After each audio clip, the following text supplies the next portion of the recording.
देखिए, जो आज सुबह में यूएस ने ईरान के 3 या 4 न्यूक्लियर साइट्स पर जो अटैक किया है वो इंटरनेशनल लॉ का वायलेशन है, यूनाइटेड नेशन चार्टर का वायलेशन है, एनपीटी का वायलेशन है और ख़ुद यूनाइटेड स्टेट्स का जो संविधान है, आइन है, कॉन्स्टिट्यूशन है, उसका वायलेशन है। क्योंकि उनका संविधान, आइन ये कहता है कि बग़ैर उनके कांग्रेशनल परमिशन के कोई उनका मुल्क, उनका देश जंग नहीं कर सकता।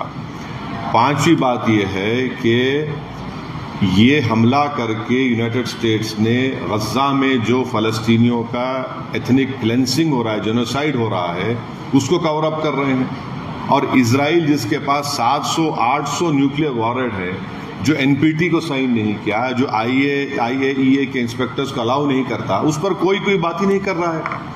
और छठी बात यह है कि मेरी बात लिख के रख लीजिए कि 5-10 साल में ईरान 90% यूरेनियम का एनरिचमेंट करेगा, 90% करेगा। अब नहीं रोक सकते ईरान को। अब ईरान एनपीटी से निकल जाएगा और एनरिचमेंट करेगा।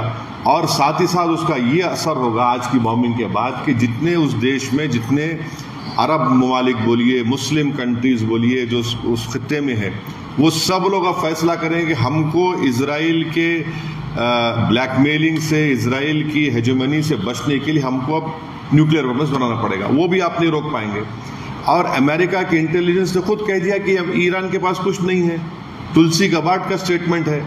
और सबसे, अगर ये खित्ता, ये एरिया, अगर इसमें जंग शुरू हो जाएगी तो एक बात आपको समझने की जरूरत है कि 60 लाख से ज्यादा भारत के नागरिक वहां रहते हैं। हमारे इंडियन कंपनीज का इन्वेस्टमेंट है वहां पर। वहां से हमारे नागरिक भारत को बहुत बड़ा फॉरेन एक्सचेंज भी जाते हैं। अनलाइक नॉर्थ अमेरिका के, वहां तो इनकम टैक्स भी नहीं लिया था उनसे। और आखिरी बात यह है कि क्या पाकिस्तान इसीलिए ट्रंप के लिए नोबेल पीस प्राइज का डिमांड कर रहा था कि पूरा उस खित्ते में जंग शुरू हो जाए?